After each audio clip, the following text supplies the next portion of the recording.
చెప్తాను, నాకు డిప్రెషన్ వచ్చిందిరా బాబు అని చెప్పేసి. సో ఇలాంటి వర్డ్ని యూజ్ చేస్తాం. బట్ చాలామందికి తెలియదు ఇది పిల్లల్లో ఉంటుందా, పిల్లల్లో ఎందుకు ఉంటుంది, చిన్నపిల్లలకి డిప్రెషన్ ఏంటి అని. But according to studies even 3 years child can have a depression. 3 years నుంచి కూడా మొదలవ్వచ్చు డిప్రెషన్ అనేది. సో 3 yearsలోనే మొదలయ్యి ఐడెంటిఫై చేయలేకపోతే, అంటే అంత చిన్నపిల్లలు ఎక్స్ప్రెస్ చేయరు కదా, వాళ్ళకి ఏం తెలుస్తుంది, నాకు డిప్రెషన్ ఉంది, నాకు దిగులుగా ఉంది, నాకు బాధగా ఉంది, నిద్ర పట్టట్లేదు, ఏమీ చెప్పడం రాదు. కానీ వాళ్ళ జనరల్ గ్రోత్ తగ్గిపోతుంది, వాళ్ళ బిహేవియర్ అబ్నార్మల్గా ఉంది అన్నప్పుడు ఐడెంటిఫై చేసి తీసుకురావాలి. ఈ డిప్రెషన్ని ఎప్పుడైతే మనం ఎర్లీగా హ్యాండిల్ చేయలేదో వాళ్ళ చదువు కూడా వెనకబడిపోతుంది. అన్నిటితో పాటు చదువులో కూడా వెనకబడిపోతారు. కామన్గా ఏంటి, మాకు అట్లా పాపం కొంతమంది పిల్లల్ని వాళ్ళని ఎంఆర్ అనుకొని పంపిస్తారు. Mentally retarded children southern certificate ఇవ్వండి అని మాకు పంపిస్తారు. వాళ్ళని మేము కొంచెం పరిశీలనగా చూసి మాట్లాడితే మాకు అర్థమయ్యేది ఏంటంటే వీడు ఎంఆర్ కాదు, డిప్రెషన్ ఉంది. ఆ డిప్రెషన్ని తగ్గిస్తే వాళ్ళు నార్మల్ చైల్డ్గా అయిపోతారు. కానీ ఆల్రెడీ అంత ల్యాగ్ అయిపోయాడు కదా. అదే మనం ఆ బాబు 2nd క్లాస్లోనో 3rd క్లాస్లోనో డిప్రెషన్ వచ్చిందని ఐడెంటిఫై చేసి ట్రీట్మెంట్ ఇస్తే నార్మల్ చిల్డ్రన్తో ఉండేవాడు. వాడు ఆల్రెడీ 7th క్లాస్లో ఉండవలసిన వాడు ఇంకా 3వ తరగతిలో 4వ తరగతిలోనే ఉంటున్నాడు. సో అంత డ్యామేజ్ జరిగిపోయింది. సో ఈ డిప్రెషన్ అనేది కూడా చిన్నపిల్లల్లో రావడానికి అవకాశం ఉంటుంది. చాలామంది పేరెంట్స్కి ఇది మేము చెప్పినా కూడా చిన్నపిల్లలకి వాళ్ళకి ఏం కష్టం అండి, డిప్రెషన్ ఎందుకు వస్తుంది, అసలు కష్టానికి డిప్రెషన్కి సంబంధమే లేదండి. డిప్రెషన్ ఎందుకు వస్తుందో నాకే తెలియదు ఇప్పటివరకు పేషెంట్లు చెప్పిన దాన్ని బట్టి. డిప్రెషన్ వస్తుంది అంతే, అది మన మానసిక పరిస్థితులను బట్టి, మన మన ఎన్విరాన్మెంట్ని బట్టి, జెనెటిక్స్ని బట్టి, మన మైండ్ సెట్ని బట్టి, మన ఈగో డిఫెన్స్ మెకానిజమ్స్ని బట్టి వస్తుంది. అంతేగాని వీళ్ళకే వస్తుంది వాళ్ళకి రాదు అనేది ఎక్కడా లేదు. ఈవెన్ ఇంత తెలిసినా నాకు కూడా డిప్రెషన్ రావచ్చు, అది మన కంట్రోల్లో ఉండదు. ఏముందండి, థాట్స్ కంట్రోల్ చేస్తూ. నిన్న కూడా తెచ్చిన పాపని, హాస్టల్లో ఉండనన్న పాపని వాళ్ళ మదర్ అంతసేపు మాట్లాడి ఆమెకి ఎక్స్ప్లెయిన్ చేసి, ఈ పాప డిప్రెషన్లోకి వెళ్ళిపోతుందమ్మా, there is a risk of suicide అని అంతా ఎక్స్ప్లెయిన్ చేసి ఒంటరిగా తర్వాత ఇద్దరిని పిలిచి మందులు రాసేటప్పుడు వాళ్ళ మదర్ సింపుల్గా, డిప్రెషన్ ఏనంటారా నీకు, నువ్వు ఆలోచనలు కంట్రోల్ చేసుకుంటే తగ్గిపోతుంది, నువ్వు ట్రై చేయటమే అని చెప్పేస్తుంది. ఇంత సింపుల్గా. నేను గంట మాట్లాడాక అసలు నాకు మైండ్ పోయింది. ముందు ఈమెకి ట్రీట్మెంట్ ఇవ్వాలి, అంత సింపుల్గా అనేసి పంపించేస్తే రేపు అమ్మాయి చనిపోతే ఎవరిది తప్పు, నాదా ఆమెదా, నేను సరిగ్గా ఎక్స్ప్లెయిన్ చేయలేదని నేను బాధపడాల్సి వస్తుంది. మళ్ళీ ఆ పాపని బయటికి పంపించి మళ్ళీ వాళ్ళ అమ్మకు ఒక క్లాస్ పీకాల్సి వచ్చింది. అమ్మ ఇదంతా కాదమ్మా, అది మన చేతుల్లోనే ఉంటే అసలు ఆ పాప మన దాకా ఎందుకు వస్తుంది, పాపం ఆల్రెడీ 4 months నుంచి ట్రై చేస్తుంది, స్ట్రగుల్ అవుతుంది, అది కుదరట్లేదమ్మా అమ్మాయికి, నువ్వు కొంత హెల్ప్ చేయాలి, నువ్వు అలా ప్రెషర్ చేయొద్దు అని ఆమెకి మళ్ళీ నెమ్మదిగా చెప్పాల్సి వచ్చింది. మళ్ళీ హార్ష్గా చెప్తే ఆవిడెక్కడ ఫీల్ అవుతుందో తెలియదు. సో అందుకని డిప్రెషన్ అనేది ఎవరికైనా రావచ్చండి, ఎంత చిన్న పిల్లలకైనా రావచ్చు. ఆ డిప్రెషన్లో ఎక్కువ సాడ్గా ఉండటము, పిల్లల్లో అయితే ఎక్కువ దిగులుగా ఉండడం, మిగతా పిల్లలతో ఆడుకోకపోవడం, ఎక్కువ క్రాంకీగా ఉండడం, ఎప్పుడు ఏడుస్తూ ఉంటారు. ఎందుకు ఏడుస్తున్నారో కూడా అర్థం కాదు, ఊరికే ఏడుస్తూ ఉంటారు, మొండికేస్తూ ఉంటారు, సరిగ్గా తినరు, ఒక్కొక్కసారి ఊరికనే వాంతులు అయిపోతుంటాయి, మోషన్స్ అయిపోతుంటాయి, ఒంట్లో బాగాలేదు, తలనొప్పి అని ఎప్పుడు పడుకుని ఉంటారు, నీరసం అంటుంటారు. ఇలాంటివి చూస్తాం. పెద్దవాళ్ళలో అయితే చెప్తారు నాకు ఏదో దిగులుగా ఉందండి, ఆందోళనగా ఉందండి. పిల్లలు చెప్పలేరు కదా. సో వాళ్ళలో ఇలాంటి డిఫరెన్సెస్, మూడ్ చేంజెస్ గమనిస్తే మాత్రం ఏమన్నా డిప్రెషన్ ఉందేమో కూడా మనం ఆలోచించాలి. నెక్స్ట్ వచ్చేసి సైకోసిస్, అంటే స్కిజోఫ్రీనియా అని పెద్ద వర్డ్ వాడక్కర్లేదు. సైకోసిస్లో రకరకాలు ఉంటాయి. ఇది చాలా తక్కువ మంది పిల్లలు, అంటే 1% of the population are suffering with సైకోసిస్. అది స్టడీస్ ప్రకారం, అది ఎనీ కంట్రీ 1%. అంటే మీకు 100 స్టూడెంట్స్ ఉంటే ఒక్కళ్ళన్నా ఇలాంటి పిల్లలు ఉంటారు. ఆ సైకోసిస్లో ఏంటంటే వీళ్ళు కూడా ఎక్కువ ఎవరితో కలవరు, ఒక్కళ్ళే వాళ్ళలో వాళ్ళు మాట్లాడుకుంటూ ఉండడం. ఒక్కొక్కసారి కొంతమంది చిల్డ్రన్, నాకు బాగా గుర్తు, నేను ప్రాక్టీస్ పెట్టిన కొత్తలో ఒక టీచర్ గారు ఐడెంటిఫై చేసి రిఫర్ చేశారు. That's when I started creating awareness in teachers. అంటే వీళ్ళు బాగా అబ్జర్వ్ చేస్తారు టీచర్స్ అనేది నాకు అప్పుడు అర్థమైంది. సో బాబు ఊరికనే ఇట్లా అని ఊస్తున్నాడమ్మా. అప్పటి వరకు ఫస్ట్ ఇంటర్ వరకు బాగానే చదువుకుంటున్నాడు, సెకండ్ ఇయర్లో మార్కులు సరిగ్గా రావట్లేదు, అడిగితే మళ్ళీ ఆన్సర్ చెప్తున్నాడు, నాకు కష్టంగా ఉందండి సబ్జెక్ట్ అని చెప్తున్నాడు, నాకు అర్థం కావట్లేదు అని చెప్తున్నాడు. హాస్టల్లో అడిగితే నిద్రపోవట్లేదు, ఎందుకురా నిద్రపోవట్లేదంటే నాకు సబ్జెక్ట్ గురించి దిగులుగా ఉందని చెప్తున్నాడు. కానీ ఒక అబ్నార్మల్గా అబ్జర్వ్ చేశాను, పక్కకు తిరిగి ఎప్పుడు థూ థూ అని ఊస్తూ ఉంటాడు, క్లాస్లో కూడా ఊస్తూ ఉంటాడు. అలా చేయకూడదు, తప్పు అని చెప్పినా అతను కంట్రోల్ చేసుకోవట్లేదు అని చెప్పాడు. సో నాకు అర్థం కాలేదు, ఎందుకు అలా ఊస్తున్నావు అంటే నేనేం చేయట్లేదు, నేను అట్లా చేయట్లేదు అన్నాడు. టీచర్ గారు అబద్ధం చెప్పరు కదమ్మా, ఇంత చిన్న విషయం ఎందుకు చెప్తారు నీ మీద అంటే హాస్టల్లో ఉన్నాడు పాపం, పేరెంట్స్కి తెలియదు ఇలా బిహేవ్ చేస్తున్నాడని. ఆయన వాళ్ళ ఫాదర్ని తీసుకుని ఆ టీచర్ గారు తీసుకుని వచ్చారనమాట. ఎందుకు ఊస్తున్నామంటే నేను అదేం చేయట్లేదు అన్నాడు. ఓకే, మేము కూడా ఒకవేళ డిప్రెషన్ ఉంటుందేమో అనుకుని డిప్రెషన్కి స్టార్ట్ చేసి చూసాం. But over some days he started talking to self, అంటే తనలో తను గొణుక్కోవడము, ఇట్లా దిక్కులు చూడటము, ఒక్కడే ఉండటానికి ప్రయత్నించటము, రూమ్లో ఒక్కడే ఉండి తలుపులు వేసుకోవడము, పిల్లలందరూ వెళ్ళిపోగానే లోపల పెద్దగా నవ్వుకోవడము ఒక్కడే రూమ్లో, ఇలాంటివన్నీ తర్వాత డెవలప్ అయ్యాక then we understand it is schizophrenia అని. సో కొంతమంది చిల్డ్రన్లో ఈ అబ్నార్మల్ బిహేవియర్స్ ఉంటాయి, అది అబ్జర్వ్ చేయండి. అంటే వాళ్ళలో వాళ్ళు మాట్లాడుకుంటున్నారు, నవ్వుకుంటున్నారు, ఎవరితో కలవట్లేదు అనేది కూడా సైకోసిస్ కింద కూడా డౌట్ వస్తుంది. సో ఇందాక నేను మీకు చెప్పినట్టు డ్రగ్ అబ్యూస్ చిల్డ్రన్లో సడన్గా అంటే అసలు ఇంట్లోకి వస్తారు, తల్లిదండ్రుల్ని చూడగానే ఇలా తల ఉంచుకొని వాళ్ళ రూమ్లోకి వెళ్ళి తలపేసుకుంటారు. సో మనకి డౌట్ రావాలి, వాడు వాసన వస్తుందనో వాళ్ళకి తెలుసు, తల్లిదండ్రి కొంచెం చేంజ్ ఉన్నా పసిగట్టేస్తారు. సో ఏమన్నా అంటే నేను చదువుకుంటున్నాలే, తినరా బయటికి రారా అంటే నేను బయట తిని వచ్చాను, ఇలాంటివి చెప్తుంటారు. మళ్ళీ పొద్దున్నే లేచి రెడీ అయ్యి వెళ్ళిపోతుంటారు. సో ఇలాంటి పిల్లల్లో కనుక పేరెంట్స్కి మనం చెప్పాలి, మీ వాడు వెళ్ళిపోయాక రూమ్లోకి వెళ్ళి కొంచెం అల్మిరాస్ బ్యాగ్స్ అన్నీ చెక్ చేయండి. అంటే మనమేం మన పిల్లల్ని దొంగలని పట్టుకోవడం కాదు, వాళ్ళ మంచి కోసమే చేస్తున్నాం. సో అప్పుడప్పుడు వాళ్ళ బ్యాగ్స్, వాళ్ళ అల్మిరాస్, వీళ్ళు ఏం చూస్తున్నారు, ఏం తింటున్నారు, ఏం చేస్తున్నారు అనేది అర్థం కావాలి అంటే కనుక అప్పుడప్పుడు వాళ్ళవన్నీ చెక్ చేయడం, వాళ్ళ ఫోన్స్ చెక్ చేయడం అనేది మనకి తప్పనిసరి అవుతుంది. సో ఈ డ్రగ్ అబ్యూస్ చిల్డ్రన్లో ఎక్కువగా పేరెంట్స్ని అవాయిడ్ చేయడము, ఊరుకునే డబ్బులు అడిగి తీసుకోవడము, చిరాకు పట్టడము, తరచుగా క్లాసులు మానేయటము, హెల్త్ ప్రాబ్లమ్స్ రావడము, ఇంజెక్షన్స్ అలవాటు పడిన పిల్లలకి అక్కడక్కడ మనం చూడొచ్చు ఇంజెక్షన్ మార్క్స్ ఉంటాయి. అండ్ సడన్గా ఈ పర్టికులర్గా ఇప్పుడు గంజాయి అనేది చాలా కామన్ అయిపోయింది, ఎక్కడ పడితే అక్కడ దొరుకుతుంది, మామూలు ట్యాబ్లెట్స్ దొరికినట్టే దొరుకుతున్నాయి. అండ్ నాకు ఈ మధ్య మాకు డ్రగ్ అడిక్షన్ మీట్లో ఎస్పీ గారే చెప్పారు, కొన్ని స్కూల్స్ దగ్గర చాక్లెట్స్లో మిక్స్ చేసి అమ్ముతున్నారు, అవన్నీ వాళ్ళు ఆ పర్టికులర్ ఎస్ఎల్కి వాళ్ళకి చెప్పారు, ఆ షాప్స్ మూసేయించండి అవన్నీ చెప్తున్నప్పుడు బాబా ఇలా కూడా జరుగుతుంది అనుకున్నాం. సో అలాగా వాళ్ళు అలవాటు పడినప్పుడు చాలా కోపం, అసలు అంటే ఒక విచక్షణ పోతుంది, ఎందుకు అరుస్తున్నాము, అండ్ పేరెంట్స్ని ఎలాంటి లాంగ్వేజ్తో మాట్లాడాలి అనేది కూడా వాళ్ళకి తెలియదండి ఆ టైంలో. తప్పకుండా ఈ గంజాయి అబ్యూజ్ ఉన్నవాళ్ళు, అంటే ఆల్కహాల్ అబ్యూజ్ ఉన్నవాడు కూడా బాగా ఎక్కువ ఆల్కహాల్ తీసుకుంటేనే అబ్యూజివ్ లాంగ్వేజ్ వాడతారు. బట్ గంజాయి కొద్ది రోజులకే, కొంత అమౌంట్కే వాళ్ళకి చాలా న్యూరలాజికల్ ప్రాబ్లమ్స్ వస్తాయి. సో వాళ్ళకి కంట్రోల్ ఉండదు, వాళ్ళు ఏం మాట్లాడుతున్నారు, ఏం అంటున్నారు, ఎందుకు అంటున్నారో కూడా వాళ్ళకి తెలీదు. అనటమే కాక మనం చాలామంది చూస్తాం కదా, ఆల్కహాల్ తాగిన వాళ్ళు ఆ రోజు గొడవపడి నెక్స్ట్ డే సారీనో ఏదో ఒకటి చెప్తారు, ఏదో తెలియకన్నాను లేదా, వీళ్ళు అది కూడా అన్నారండి. గంజాయి తీసుకునే వాళ్ళు యూజువల్గా నెక్స్ట్ డే, ఎందుకంటే వాళ్ళకి అసలు గుర్తుండదు, అసలు వాళ్ళకి మనం గుర్తు చేసినా కూడా నువ్వు నిన్ను ఇలా బిహేవ్ చేసావు, అన్నీ ఇసిరి కొట్టావు, ఎత్తి పాడేసావు, అమ్మని తిట్టావు, నాన్నని తిట్టావు అంటే నేను చేయలా. ఎందుకంటే నెమ్మదిగా ఆ న్యూరలాజికల్ చేంజెస్ వచ్చినప్పుడు వాళ్ళలో ఒక రకమైన యాంటీ సోషల్ పర్సనాలిటీ లాగా తయారవుతారు. సో మనం ఈ మధ్య చదివాము, గంజాయి బ్యాచ్ గొడవలు చేస్తున్నారు, బ్లేడ్స్తో కోస్తున్నారు, లేకపోతే సెక్యూరిటీ గార్డ్స్ని ఈ మధ్య ఒక కానిస్టేబుల్ వాళ్ళ అబ్బాయి నైట్ గంజాయి తీసుకొని వరుసగా ఒక 4-5 సెక్యూరిటీ గార్డ్స్ని పొడి చేసి చాలా చిన్నవి వాళ్ళ జేబులో ఉన్న 100 రూపాయలు, సెల్ ఫోన్లు ఇలాంటివి తీసుకున్నాడు. సో అతన్ని కూడా ఇక్కడ మన గుంటూరు ప్రజల్లోనే ఉన్నాడు ఆ అబ్బాయి కూడా ఇప్పుడు. సో అలా గంజాయి తీసుకున్నప్పుడు మాత్రం విచక్షణ పోతుంది, మిగతా పిల్లలతో గొడవ పట్టడం, కొట్లాడటం, ఊరికి టీచర్ మీద కూడా నేను చదువుతానండి నాకు తెలుసులేండి ఈ రకంగా వీడు సమాధానం చెప్తున్నాడు, ఎప్పుడూ లేదు. ఇతనిలో ఏదో బిహేవియర్లో ప్రాబ్లం వచ్చింది అంటే మాత్రం డ్రగ్ అబ్యూస్ కూడా సస్పెక్ట్ చేయండి. అండ్ నెక్స్ట్ వచ్చేసి కాండక్ట్ డిజార్డర్స్. ఇది చాలా అంటే ట్రీట్మెంట్ పరంగా కూడా చాలా కష్టమైంది, యూజువల్గా జెనెటిక్గా వస్తుంది, బుక్స్ ప్రకారం చూసినాం, మేము మా ఎక్స్పీరియన్స్లో చూసిన.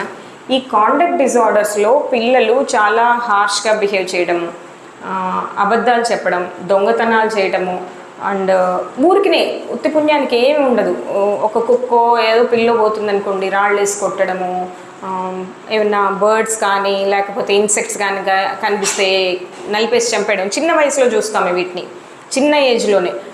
తర్వాత పక్క పిల్లలు అన్నీ దొంగతనాలు చేయటము, ఇలాంటివన్నీ చేస్తూ ఉంటారు. కొంచెం ఏజ్ పెరిగే కొద్దీ వీళ్ళు ఎక్కువ స్కూల్ నుంచి పారిపోవడం, ఇంటి నుంచి పారిపోవడము, బయట తిరిగి రావడం, ఇది పేకాట, మందు, వీటికి అలవాటు పడటము, అమ్మాయిల్ని ఏడిపించటము.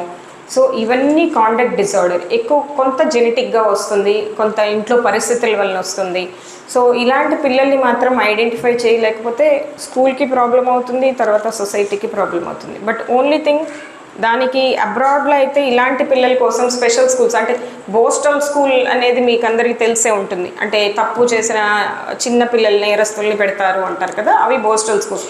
అలాంటి స్కూల్స్ యూరప్లో చాలా చోట్ల ఉన్నాయి. Anti social personality or conduct disorder అనేది చిన్నతనంలో ఐడెంటిఫై చేస్తే అలాంటి వాళ్ళని స్పెషల్ స్కూల్స్లో పెడతారు. ఎందుకంటే వాడు బయటకు వస్తే సమాజంలో చాలా ప్రాబ్లం క్రియేట్ చేస్తాడు. రేప్స్ చేయడము, అమ్మాయిల్ని చంపడము, యాసిడ్ అటాక్లు, ఇలాంటివన్నీ చూస్తూనే ఉన్నాం కదా. ఈ అందరూ చేయలేరు, అది కొంత ఆ రకమైన మైండ్ సెట్ ఉన్నవాడు. వాడిని వదిలేసామంటే ఇంకొక రోజు ఇంకొకటి తప్పు చేస్తూనే ఉంటాడు. సో అలాంటి వాళ్ళ కోసం యూరోప్లో కొన్ని కంట్రీస్, పర్టికులర్గా స్కాండినేవియన్ కంట్రీస్లో వాళ్ళకి సెపరేట్ స్కూల్స్ ఉన్నాయి, కానీ మనకి ఇండియాలో ఆ పరిస్థితి లేదు.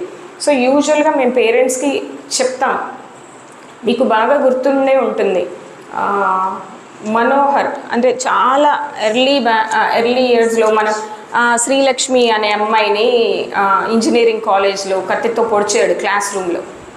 ఆ టైంలో అది మనకి అసలు అలాంటి వినటం చాలా కొత్త. పేపర్లో అదే పనిగా ఫ్రంట్ పేజ్లో రాస్తున్నాడు. ఇప్పుడు రోజుకొకటి జరుగుతుంది.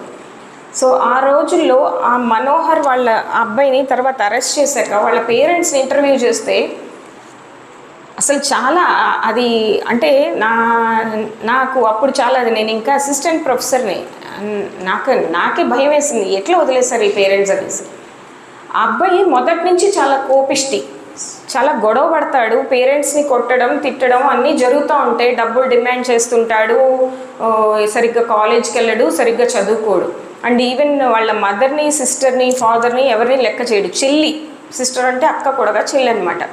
సో ఒకరోజు పేరెంట్స్ లేనప్పుడు ఆ అమ్మాయిని భోజనం పెట్టమని చెప్తే ఆ అమ్మాయి పెట్టనందని ఆ అమ్మాయిని దేనితోనో కొట్టాడు, ఆ అమ్మాయి చనిపోయింది.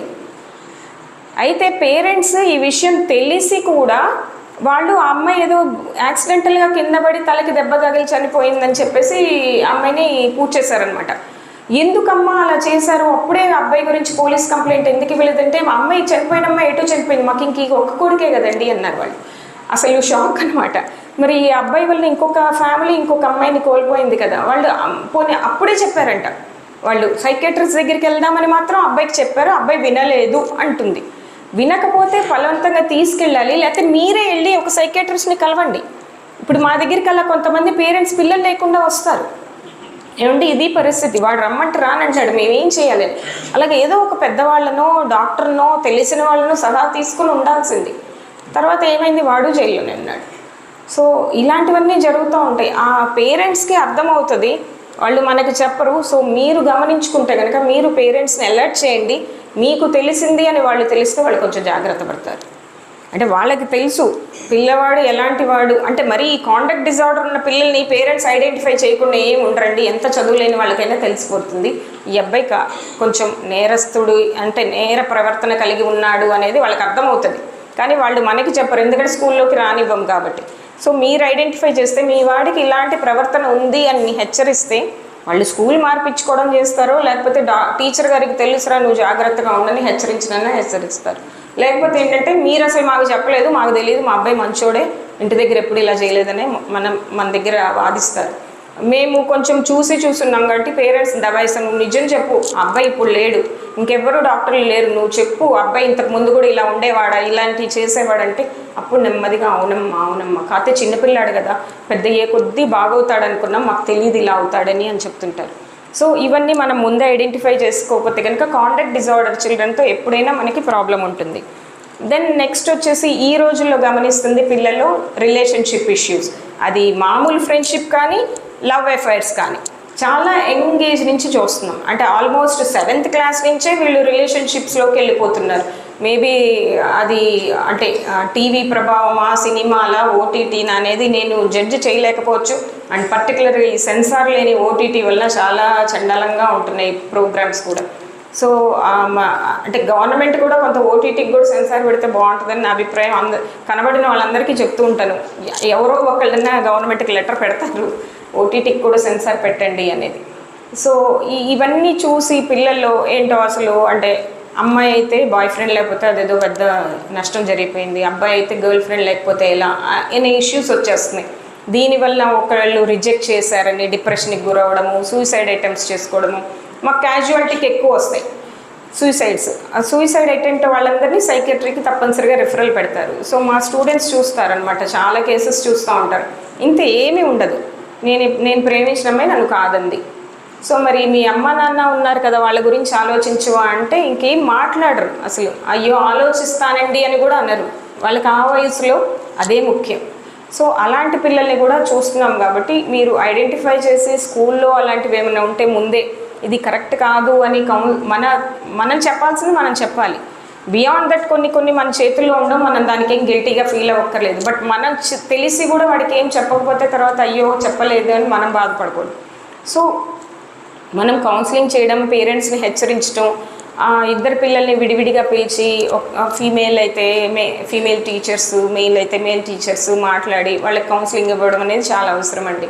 అండ్ పర్టికులర్గా నార్మల్ ఫ్రెండ్షిప్స్లో కూడా అంటే ఒక నలుగురు గ్రూప్గా ఫ్రెండ్షిప్ చేసుకుంటూ ఉన్నారనుకోండి, ఒక అమ్మాయితో సడన్గా మాట్లాడలేదు అనుకోండి, ఈ అమ్మాయికి వాళ్ళందరూ నాతో మాట్లాడలేదు అనే దానికి కూడా ఈ అమ్మాయి డిప్రెషన్ అయిపోతుంది. అంత సెన్సిటివ్గా ఉన్నారు. అసలు ఎందుకు ఒక పెన్ ఏదైనా షేర్ చేసుకోమన్నా షేర్ చేసుకోవట్లేదు. నా బౌండరీస్లోకి ఎవరు ఎంటర్ అవ్వకూడదు, నా ఇష్టాలు నావి, నీ ఇష్టాలు నీవి, ఈ టైప్లో బతుకుతున్నారు. కానీ అడ్జస్ట్మెంట్ అనేది తెలియట్లేదు. దానివల్లనే రిలేషన్షిప్ ఇష్యూస్ కానీ డైవర్స్ ఇష్యూస్ కానీ చాలా ఎక్కువైపోతున్నాయి. సో అదే ఎన్విరాన్మెంట్లో పెరుగుతున్న పిల్లల్లో ఇంకా కాంప్లికేషన్స్ చూడబోతున్నారు. ఇప్పుడు మనం చూస్తుంది టిప్ ఆఫ్ ఐస్బర్గ్, అంటే చాలా కొద్ది చూస్తున్నాం, ఇంకా చాలా కింద ఉంది, అవన్నీ పైకి వస్తాయి. ఈ అబ్నార్మాలిటీస్ పెరుగుతున్న కొద్దీ పేరెంట్స్ పిల్లల్ని పట్టించుకోవడం తక్కువైపోతుంది, వాళ్ళ జాబ్స్ వల్ల కానీ వాళ్ళ పనుల వల్ల కానీ. అప్పుడు బర్డెన్ అంతా ఎవరి మీద పడుతుంది? మీ మీదే పడుతుంది. ఎందుకంటే పిల్లవాడు మార్నింగ్ 7కి వస్తే ఈవినింగ్ 7 దాకా స్కూల్లోనే ఉంటున్నాడు. సో మీ దగ్గరే ఎక్కువసేపు ఉంటున్నాడు, మీరెందుకు చూడలేదు, మీరెందుకు మాకు చెప్పలేదు అనే బ్లేమ్ మాత్రం వస్తుంది. కాబట్టి మీరు ఇవన్నీ ఐడెంటిఫై చేసుకుంటూ ఉండాలి. మనకు అనిపిస్తుంది అసలు నేను చెప్పాల్సింది ఓన్లీ నేను చదువు చెప్పాలి, వెళ్ళిపోవాలి, ఇవన్నీ నాకు సంబంధం లేదు కదా. కానీ అది వినే పరిస్థితిలో ప్రజలు లేరండి. అది మీ అందరికీ నాకంటే బాగా తెలుసు. సో టీచర్ అంటే ఎలా ఇదివరకట్లాగా గురువు అంటే అన్నీ చూసుకోవాలి అనే టైప్లో, కానీ అప్పుడు ఒక గురువు కింద ఒక 10 మంది పిల్లలే ఉండేవాళ్ళు. ఇప్పుడు ఒక గురువు కింద 200-300 మంది ఉంటున్నాడు. వెనకాల ఉన్నాడు ఏం చేస్తున్నాడో కూడా మనకు కనిపించిన పరిస్థితి. సో అదే రెస్పాన్సిబిలిటీ ఇప్పుడు కూడా ఎలా ఇస్తారు అని మనం అడగలేము, అడిగినా ప్రయోజనం లేదు. కాబట్టి మనమే అడ్జస్ట్ అవ్వాలి. మా హాస్పిటల్లో నేను ఇక్కడే ఎంబీబీఎస్ చేశాను, గుంటూరు మెడికల్ కాలేజ్లో. అప్పుడు ఒక 1000 మంది పేషెంట్లు పర్ డే వచ్చేవాళ్ళు, అదే ఎక్కువ. ఇప్పుడు 4000 మంది వస్తున్నారు.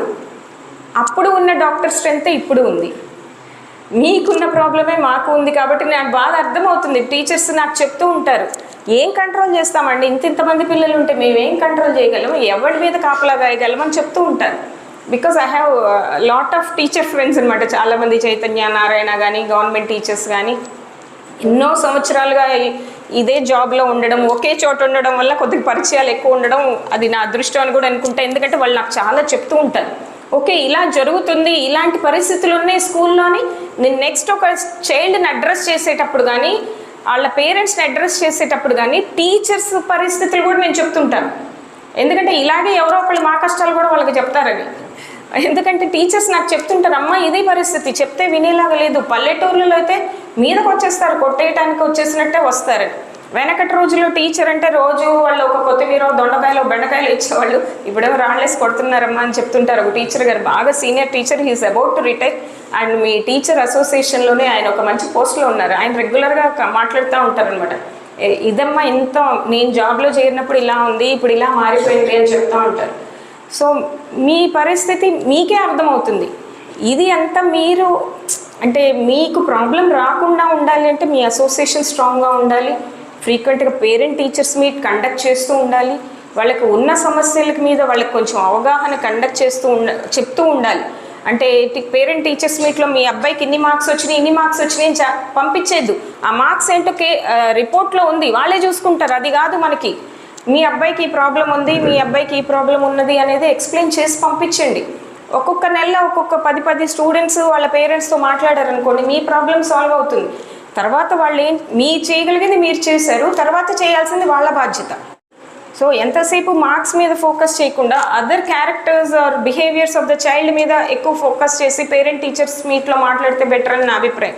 ఓన్లీ పేరెంట్స్ అంటారు మాకు మార్కులే ముఖ్యమండి అని, ఇదే చెప్తారు. మనం ఒకటే చెప్పాలి, అమ్మ ఈ రోజున మార్కులే ముఖ్యమన్నావు, అదే రాసివ్వు. రేపు మా అబ్బాయి ఎట్లా ప్రవర్తించినా కూడా నేనేం పట్టించుకోను, మా అబ్బాయికి 100 మార్కులు వస్తే చాలు, టీచర్ని స్కూల్ని ఏమన్నాను రాసివ్వమ్మా అని చెప్పాలి. ఇంతే. ఈ రోజుల్లో తప్పదు. మనం కూడా కొంత గట్టిగా అంటే అలానే పోట్లాడడం కాదు, ఒక రూల్. మేము అదే అంటాం, ముందు వచ్చేసి ఏమైపోయినా పర్లేదు పేషెంట్ పెట్టేసుకోండి. కాదమ్మా చాలా సీరియస్గా ఉంది, బతికే కండిషన్ కాదు అంటే పర్లేదమ్మా అంటారు. అందుకే కదా ఇప్పుడు కన్సెంట్ ఫామ్స్ వచ్చినాయి, గవర్నమెంటే పెట్టింది కదా. ప్రతి ఒక్కళ్ళు అంగీకార పత్రము, మాకు అన్ని డాక్టర్ గారు అన్నీ ఎక్స్ప్లెయిన్ చేశారు, మేము ఇష్టపడే ట్రీట్మెంట్ తీసుకుంటున్నాము, ఏమైనా కూడా మాకు వాళ్ళకి బాధ్యత లేదు మాకు బాధ్యత లేదు అని సంతకాలు పెట్టించుకుని మీకు కూడా తప్పే ఆ రోజు వచ్చే పరిస్థితి దగ్గరలోనే ఉంది. సో అందరం ప్రిపేర్డ్గా ఉండాలి. అంటే బీ కాషియస్. పిల్లల్ని చాలా అంత తేలిగ్గా తీసుకోవద్దు, పిల్లలే కదా అని అనుకోవద్దు. మన దగ్గర చెప్పేది ఒకటి, ఇంటి దగ్గర చెప్పేది ఒకటి. అసలు కంప్లీట్లో సినిమా వేరుగా ఉంటుంది ఇంట్లో టీచర్ల గురించి వాళ్ళు చెప్పేది. సో అసలు మాకేం చెప్పట్లేదు, నీకెందుకు మార్క్స్ రాలేదురా అంటే మా టీచర్ బాగా చెప్పలేదు అంటారు.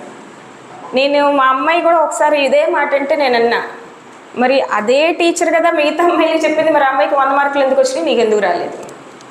నీకు ఒక్కళ్ళకే స్పెషల్గా క్లాస్ తీసుకుంటే బాగా చెప్పలేదు అనొచ్చు, మిగతా అందరికి ఎందుకు వచ్చినాయి అన్నాక ఆ మాట అనటమే మానేసింది.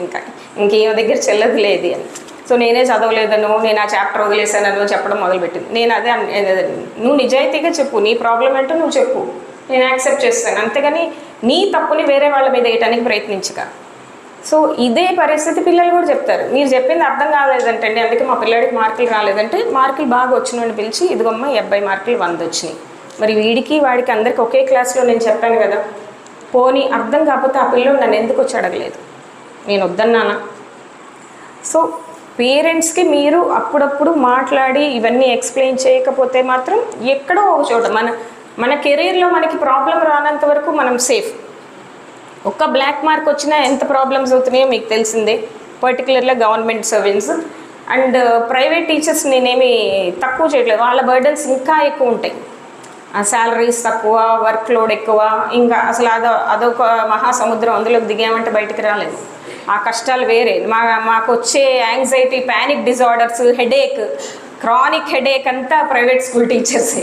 సో నేను ఎప్పుడు మాట్లాడుతూ ఉంటాను వాళ్ళతో చాలాసేపు, అలా కాదమ్మా ఇలాగ టైం స్పెండ్ చేయండి ఇలా అండి, సరేనండి చేస్తానండి, ఈ హాలిడేస్ ఇలా చెయ్యమ్మా నీకు కొంచెం బెటర్గా ఉంటుంది, నీ ప్యానిక్ అటాక్స్ తగ్గిపోతాయి అంటాను. హాలిడేస్ తర్వాత వచ్చి నేను చెప్పినట్టు చేసామంటే ఏదండి మా స్కూల్లో వాళ్ళు అక్కడికి వెళ్ళమన్నారు ఇక్కడికి వెళ్ళమన్నారు, ఈ బుక్స్ ఇచ్చారు అవి చదవమన్నారు అంటే పాపం వాళ్ళని ఏమి అనలేము. ఇంకా అంత కష్టాల్లో ఉన్నప్పుడు, బట్ జాబ్స్ చేయకుండా బతకలేని పరిస్థితుల్లో ఉన్నప్పుడు తప్పదు, వర్క్ లైఫ్ బ్యాలెన్స్ అనేది చాలా ముఖ్యం, అది మాత్రం దయచేసి నేర్చుకోండి. ఇక్కడ మెంటల్ హెల్త్ ఇష్యూస్ ఇన్ టీచర్సే కాదు, మెంటల్ హెల్త్ ఇష్యూస్ ఇన్ స్టూడెంట్సే కాదు, టీచర్స్ కూడా చాలా ముఖ్యం. ముందు మనం స్టేబుల్గా ఉండి మన కుటుంబాన్ని స్టేబుల్గా ఉంచితే తర్వాత ప్రజలు ఉద్ధరించవచ్చు. సో మీరు జాగ్రత్తగా ఉండండి, మీరు స్టేబుల్గా ఉండండి. వర్క్ లైఫ్ బ్యాలెన్స్ అనేది ఎట్లా అంటే మన మైండ్లో 2 పార్ట్స్ ఉన్నట్టు మన ఆలోచనలు కూడా 2గా డివైడ్ చేసేయాలండి. స్కూల్ నుంచి వెళ్ళాక ఇంకా స్కూల్ అనవసరం, స్కూల్ రాకూడదు, ఇంట్లోకి వచ్చాక స్కూల్ మాట రాకూడదు. స్కూల్కి వెళ్ళాక ఇంట్లో విషయాలు మర్చిపోలేము, ఎందుకంటే బాధ్యతలు ఉంటాయి. మధ్యలో ఇంటర్వెల్లోనో లంచ్ అవర్లోనో ఇల్లు గుర్తు రావాలి, మధ్యలో అది గుర్తు రాకూడదు. అంత గట్టిగా ఉండకపోతే జాబ్ చేయలేము. అంటే మాకు అది ఎక్స్పీరియన్స్ మీద వచ్చింది. నాకు క్లినిక్లో వినపడేవన్నీ ఏడుపులు కష్టాలే, ఇవే నేను ఇంటికి క్యారీ చేస్తే ఇంకా మా ఆయన మా పిల్లలు ఏడుస్తూ కూర్చోవాలి. అసలు నేను నిజంగా అది నాకు అదృష్టమో దురదృష్టమో తెలియదు, నాకు ఫేస్లు అంత బాగా గుర్తుండవు. ఇవాళ మీ అందరినీ చూసాను, రేపు మీరు ఎప్పుడైనా పలకరిస్తే నేను ఏదో నన్ను పలకరించారు కాబట్టి నేను తెలిసిన వాళ్ళే ఉన్నారని మాట్లాడతా, కానీ ఎక్కడ చూసాను ఏం చూసానో గుర్తుండదు. అందుకని నా పేషెంట్స్ని ఎక్కడ చూసినా నేనేం పలకరించను. సో అది వాళ్ళకి లక్కీ. అంటే ఎవరు సైకేట్రిస్ట్ పలకరించాలని కోరుకోరు పబ్లిక్లో. అమ్మో ఈమె ఎలా తెలుసు నీకని పక్కోళ్ళు అడుగుతారేమో అని చెప్పి. సో వాళ్ళని నేను గుర్తుపట్టను, వాళ్ళు నన్ను గుర్తుపట్టినా సైలెంట్గా ఉంటారు. సో అదే అదృష్టం నాకు. ఎక్కడైనా పబ్లిక్లో ఎవరైనా చూసినా లేకపోతే ఎవరైనా చూసినా మళ్ళీ ఆ ఇన్సిడెంట్స్ అవన్నీ గుర్తురావు కాబట్టి హ్యాపీ. అలాగే మర్చిపోవడానికి ట్రై చెయ్యండి, తప్పదు. కష్టాల్ని మర్చిపోవాలి, సుఖాల్ని గుర్తుపెట్టుకోవాలి. కానీ మనం చేస్తుంది కష్టాల్ని గుర్తుపెట్టుకున్నాం, ఉన్న సుఖాల్ని వదిలేస్తున్నాం. పిల్లలు వచ్చినా, రిలేషన్షిప్ వచ్చినా, డైవోర్స్ ఇష్యూస్ వచ్చినా నేను వాళ్ళకి ఫస్ట్ చెప్పేది ఒకటే, నువ్వు పేపర్ తీసుకో, రాసుకో, పాజిటివ్ ఏంటి నెగిటివ్ ఏంటి. మీ వైఫ్తో ఎన్నెన్ని మంచి సిచ్యువేషన్స్ ఉన్నాయి, ఎన్నెన్ని నెగిటివ్ సిచ్యువేషన్స్ ఉన్నాయి. సరే ఈ నెగిటివ్ సిచ్యువేషన్ వచ్చినప్పుడు అప్పుడు ఒక మంచి జరిగిందిగా, పోన్లే క్షమిద్దాంలే అనుకోవాలి కదా. ఇలా కొట్టేసుకుంటూ వెళ్ళు, చివరికి మిగిలిన వాటి మీద నేను కౌన్సిలింగ్ చేస్తానంటారు. సో అంతకు మించి అందరం అంతే, మనకు అన్ని ప్రాబ్లమ్స్ ఉన్నాయి, కానీ ఉన్న ఒక్క సుఖం కోసం అలా నిలబడి హ్యాపీగా ఉండడం అలవాటు చేసుకోవాలి. అదర్వైజ్ లైఫ్ చాలా కష్టం అవుతుంది. అండ్ టీచర్స్ పర్టికులర్గా ఎంత ప్రెషర్ చేస్తున్నారు, ఎఫ్ఆర్ఎస్లని, యాప్లని, అటెండెన్స్లని, టార్గెట్లని, అదని ఇదని. మాకెలా ఉందో మీ పరిస్థితి అలాగే ఉంది. కాబట్టి వాటిని అన్నిటినీ తట్టుకుంటూ రిటైర్మెంట్ దాకా హెల్దీగా ఉండి, రిటైర్మెంట్ తర్వాత ఇంకా హెల్దీగా ఉండి అందరూ బాగుండాలని కోరుకుంటున్నాను. Thank you very much.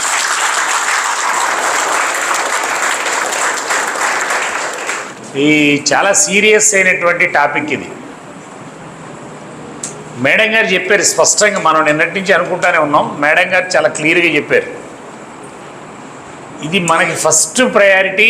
ముందు మనం ఇంట్లో అప్లై చేయాలి. మానసిక సమస్యలు ఏ రకమైన సమస్య అయినా ఫస్ట్ మన దగ్గర లేకుండా ఉండాలా, మన దగ్గర డిప్రెషన్ లేకుండా ఉండాలా, మనం ఆనందంగా ఉండాలా, మనం క్లారిటీగా ఉండాలా. ఇది జరగకుండా పిల్లల్ని మనం కౌన్సిలింగ్ చేయలేము. మేడం గారు చాలా క్లియర్గా చెప్పినారు.